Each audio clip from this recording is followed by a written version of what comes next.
brought this material through by tapping into the life of Joseph, the father of Jesus, through the Akashic records, where all experiences and knowledge and wisdom gained in each incarnation feeds back to. The stories in part 1 are about the childhood years of Jesus, from the time he was a baby until he reached his teens.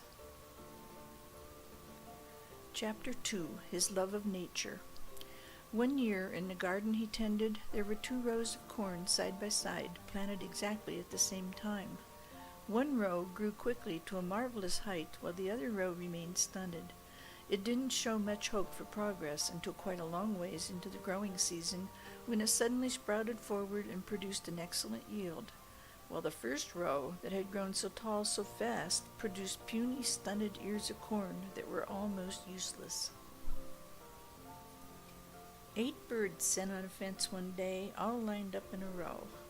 A cat came close to where they were perched, and all flew away in fear except one.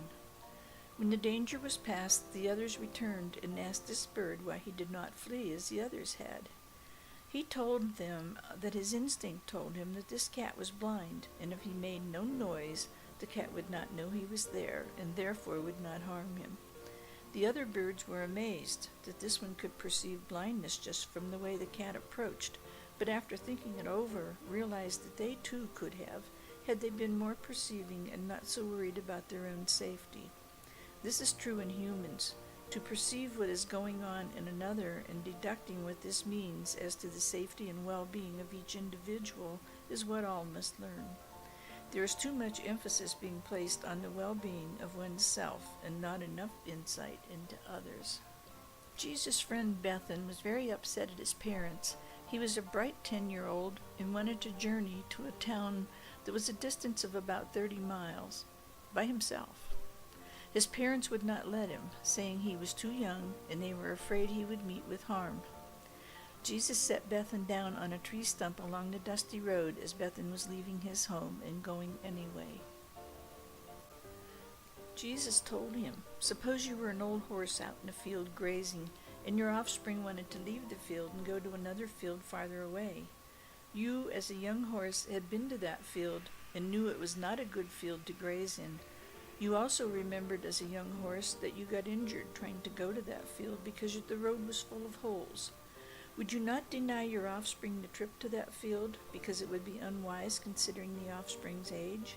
Wouldn't you, as an old horse, convince the younger that he could travel to another field at a later date, but to trust you as to how unwise this particular trip would be at this particular time?" Jesus then left Bethan and went home, not knowing if he had stopped his friend or not. Bethan sat on the stump for quite a while, thinking over and remembering what Jesus had always said before about animals never going against nature. He got up from the stump and went home. 10 times a day, it seemed, Mary would have Jesus check the hen house when chicks were expected to hatch. When he found a newly hatched chick, he was to bring it into the house to an incubator made of blocks of wood from the carpenter shop and heated with a candle. Sometimes his trip to the hen house was useless, and he'd come back disappointed, and the younger children would be disappointed also. When he did have one to bring in, all the children gathered around and welcomed a new chick. Sometimes he'd have as many as 3 or 4 chicks to bring in. The chicks had a much better chance of surviving inside the warm cave of the incubator than out in the unprotected hen house where many dangers could harm them. The older chickens did not like their chicks being taken and set up a furor. Jesus learned to sneak them out when the hen was not watching, only to save her the pain. The hen could not know the chicks were much safer away from her than with her, as this goes against nature, and the instinct's natural to all. How can one go against his instinct and feel that it is better for him? Even a chicken knows it is not, and can't be made to realize and understand that it really is. In the spring of the year, Jesus would pick the first flowers excitedly and bring them to Mary, much as young children today pick wildflowers and bring them to their mother or father. He would thrill over each flower's particular beauty and color and remember it so he could talk about it later to the other children. He would talk about how perfect each petal was. He compared the petals to his brothers and sisters and the center to his Creator. The stems and leaves and roots he compared to the rest of his family. Then he would apply the same principle to humanity on a much larger plane of thought. He would also do this with the trees, using the different seasons to compare with life on earth.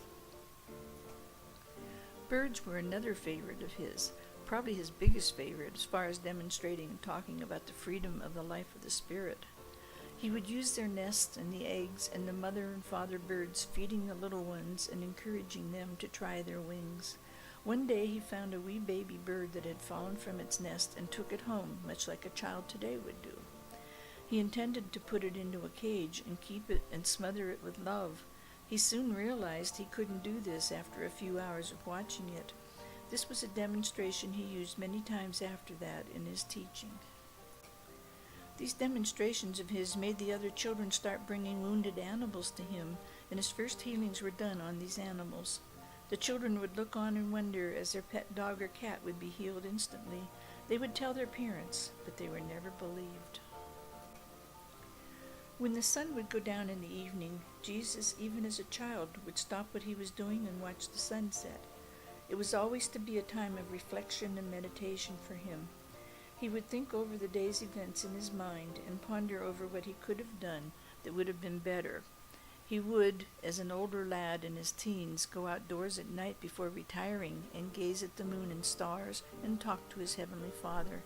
This was something he never neglected to do. One day, a turtle was crossing the road at his own slow pace, and the boys were urging it on with a stick, poking it here, prodding it there, but nothing they did had any effect on the turtle. The boys wanted to use it in an exhibition race they had planned to show their friends the difference between turtles, how some, even though older, could move faster than others. But this particular turtle would not hurry. It was as though it deliberately wanted to frustrate the boys, or so it seemed to them. When it got almost across the road, it changed directions, almost an about-face, because a little field mouse was sitting in the path, and it startled the turtle, so he lost his sense of direction. The boys were so disappointed they just sat and watched and didn't try again to use that turtle because of his stubbornness. There was a field of horses with their newborn offspring grazing in a beautiful green meadow sprinkled with daisies. A small stream was running through the middle of the field, which was all fenced in.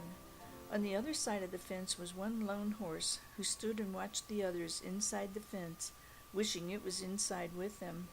But this one horse had the whole countryside to roam in, and all the grass and water it could ever possibly use, while those inside the fence would necessarily be limited because of their number as to how much they could have. As long as there was any grass to eat and water to drink, these horses would share them with each other and never even think about getting outside the fence to have more. The lone horse outside the fence one day jumped over it and joined those inside. It felt safe and secure, even though it did not have as much to eat or drink. Several times it decided to jump back over the fence to life on the outside, but remembered the feelings of loneliness and never did jump back out, even though its mate and offspring were out there. Even a horse cannot live with just grass and water. They need to have a feeling of belonging also.